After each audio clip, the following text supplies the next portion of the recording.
Hello, this is Dr.Shel Watts of MBAadmit.com. It is always a pleasure to join the GMAT Club for a webinar. So we're happy to be here today for a very short webinar with a high-level look at 4 success tips for Wharton and Columbia admissions, both at the MBA and the EMBA levels. A quick word about our company. We have been around giving admissions advising for over 30 years. I am the founder and president of MBAadmit.com, and those people who approach our company are able to opt to work directly with me.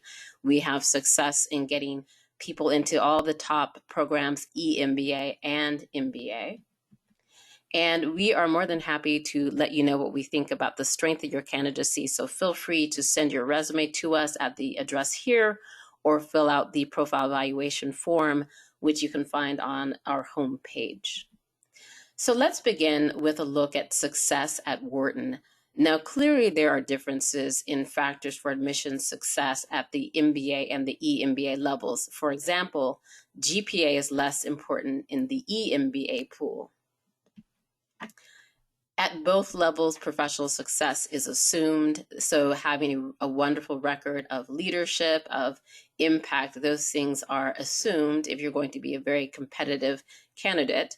And so we're going to focus, though, in on 4 additional factors that you want to try to get right to sort of maximize your odds of success. The first of those is to show excellent quant skills. Wharton has a very rigorous program at both the MBA and the EMBA levels, and it is quant heavy. So the school really wants to know that you have strong quant skills so that you'll be able to thrive and get through the program and also be a great contributor. At the MBA level, they will be assessing your GMAT score, especially the quant portion of that. You are also able to submit a GRE score. So same thing, that the quant is something they'll be looking at specifically. Your overall GPA, it must be relatively strong. And within that, they will look at the transcript at quantitative courses to see that you did well. At the EMBA level, the executive assessment is what most people take these days. And so again, they're looking at the quant to see how strong that is. And they definitely minimally want a 10. You'd have to be a very strong candidate in many ways to come in with a 10 these days, but 12 and higher can mean that you're relatively safe based on your profile. Another thing you want to do is have excellent recommendations. The recommendations count as heavily as your essays, and given how competitive Wharton is at both levels, EMBA and MBA, those recommendations can really help you to stand out from the crowd. They can also help you override a less than perfect profile, whether that's a soft GPA, extracurriculars that are not as strong as they could have been, or even a couple hiccups here and there in the professional profile. So focus hard and try to get some outstanding recommendations. Presenting outstanding essays. Both of these schools offer questions. Both of the levels, EMBA and MBA, will offer questions that are challenging, that cause you to really think through what is the best compelling information to provide. And so just really focus in on trying to present a compelling portrait of your success to date and your future potential. Think about how to convey excellent short-term and long-term goals. You want to give a very clear portrait of what you can contribute to the class. You also want to provide really good details about what makes you unique as a candidate. At Wharton, I would also say at both levels, EMBA and MBA, that distinguishing yourself through extracurriculars is definitely a plus. It is such a competitive pool at both levels that if you do have strong extracurricular activities, it's just all the better. It makes you more compelling. They can help you to convince the school that you'll be an active and productive student, which is what they want. They also, those sorts of strong credentials in the extracurricular arena can also help you underscore the uniqueness of your candidacy. So let's take a quick look at Columbia.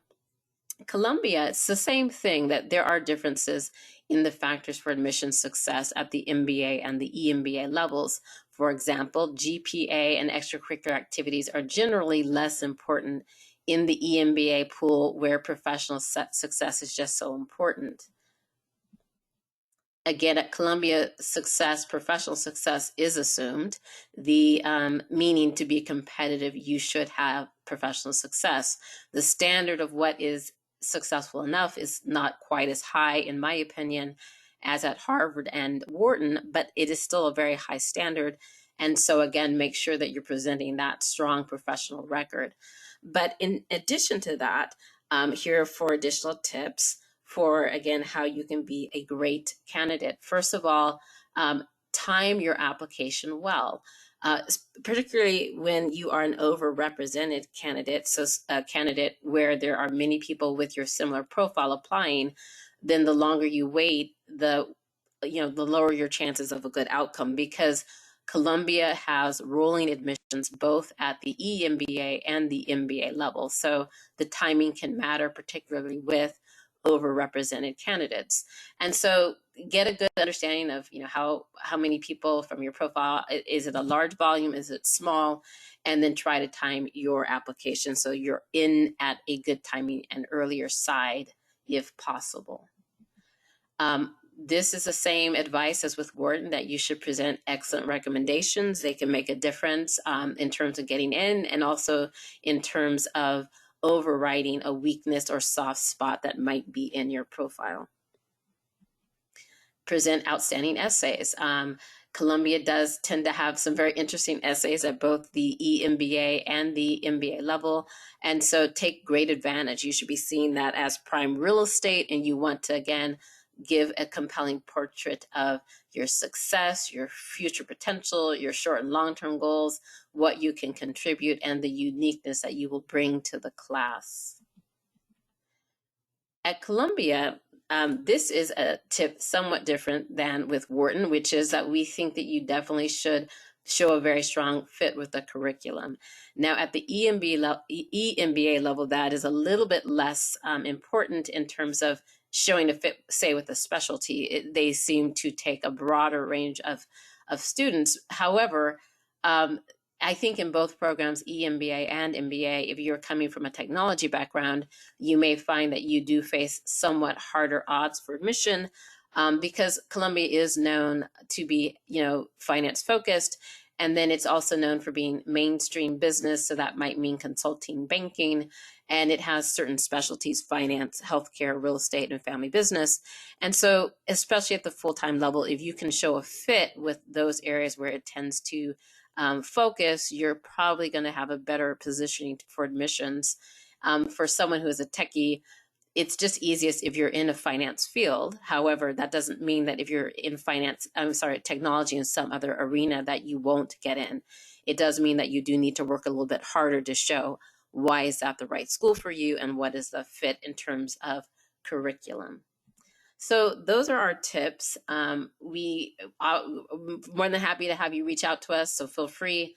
And again, if you would like to have a profile evaluation, this is where you would reach out. Either send it to us at our email address here, or you would fill out the profile evaluation form, which is on our website.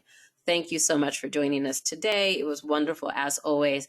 And if you have additional questions, feel free to reach out to us.